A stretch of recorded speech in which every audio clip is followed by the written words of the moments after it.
नमस्कार, मैं मनीषा बुंद्रे और आप देख रहे हैं केसरी उजाला न्यूज।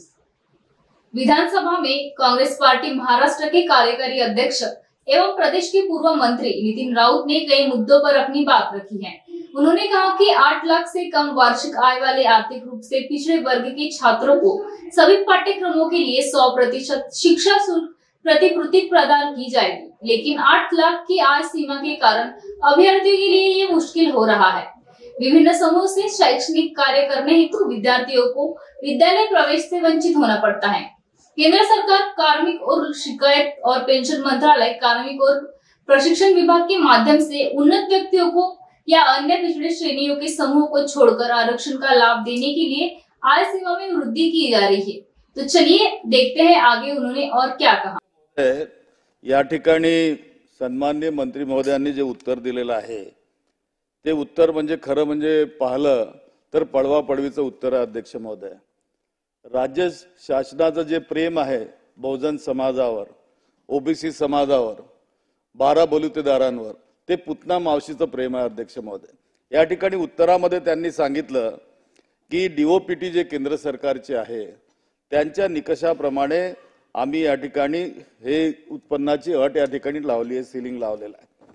अध्यक्ष महोदय, या ठिकाणी जी काही सवलत देण्यात येते ती सवलत राज्य सरकारचा पैसा आहे अध्यक्ष महोदय, दुसऱ्या केंद्र सरकारचा पैसा नाही। केंद्र सरकार त्याला निधी देत नाही आणि डीओपीटीच्या नियमाच्या अंतर्गतच राज्य सरकारला काही अधिकार प्राप्त आहेत। त्या अधिकारामध्ये विशेष बाब म्हणून उत्पन्नाच्या अटीच्या संबंधी निर्णय घेता येऊ शकतो। या ठिकाणी राज्य सरकारमध्ये जर आपण पाहिलं तर 7वा वेतन आयोग लागू झाला। 7वा वेतन आयोग आल्यानंतर जी चपराशी असतो क्लास 4, त्या क्लास 4चं उत्पन्न सुद्धा 8 लाखाच्या वर आहे। असं असताना या ठिकाणी जी 8 लाख रुपयाची जी उत्पन्नाची अट लावण्यात आली, अध्यक्ष महोदय, पहिल्यांदा तर मी आपल्याला हे सांगू इच्छेन की हे जे ओबीसी समाज किंवा 12 बलुतेदार समाज आहे किंवा बहुजन समाज आहे यांची मुलं परदेशात शिक्षणासाठी जावत, उच्च शिक्षणासाठी जावत। या ठिकाणी परमपूज्य डॉक्टर बाबासाहेब आंबेडकर एकदा म्हणाले होते की शिक्षण हे वाघिणीचं दूध आहे, जे ते दूध पिईल तो वाघासारखा गुरगुरल्याशिवाय राहणार नाही। जर राज्य सरकारला इतकाच कळवळा या समाजाबद्दल आहे तर राज्य सरकारनं स्वतःच्या अखत्यारीमध्ये निर्णय करून 15 लाखाची मर्यादा त्या ठिकाणी करावी, वाढवावी, 8 लाखाची मर्यादा 15 लाखापर्यंत आणावी। त्याला आधार म्हणून 7वा वेतन आयोग आणि क्लास 4च्या लोकांचं उत्पन्न हे लक्षात ग्रहात धरून तशी शिफारस केंद्र सरकारकडे राज्य सरकार करणार काय आणि ही उत्पन्नाची अट 15 लाखापर्यंत नेणार काय, ही माझी मागणी या ठिकाणी अध्यक्ष महोदय। अध्यक्ष महोदय, सन्माननीय सदस्यांनी जे आज इकडे मागणी केली, मी आपल्याला सांगू इच्छितो की डीओपीटीच्या माध्यमातूनच आज हा पूर्ण देशभरामध्ये ह्याला मर्यादा जी ठरवली जाते ती त्यांच्या माध्यमातून कुठल्याही दुसऱ्या प्रांतात पण आपला लक्षवेधी आल्यावर आम्ही बाकीच्या प्रांतामध्ये पण विचारलं, कर्नाटक असेल, आंध्र असेल, गुजरात असेल, मध्य प्रदेश असेल, पण सगळीकडे ही मर्यादा 8 लाखच आहे।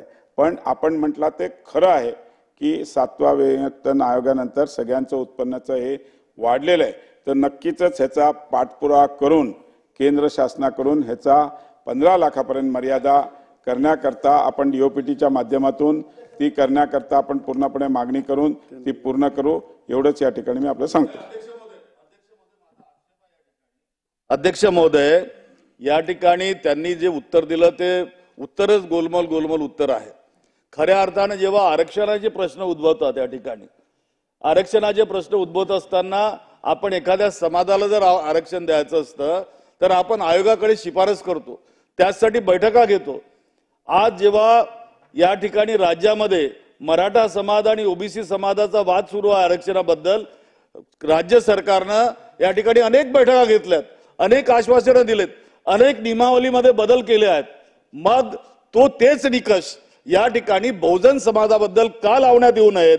या बहुजन समाजाला न्याय देण्यासाठी ही अट जी आहे ती रद्द करून 15 लाखाची अट करून केंद्र अध्यक्ष महोदय, अट आम्हाला रद्द करून 15 लाखापर्यंत उत्पन्नाची मर्यादा नेता येत नाही अशी.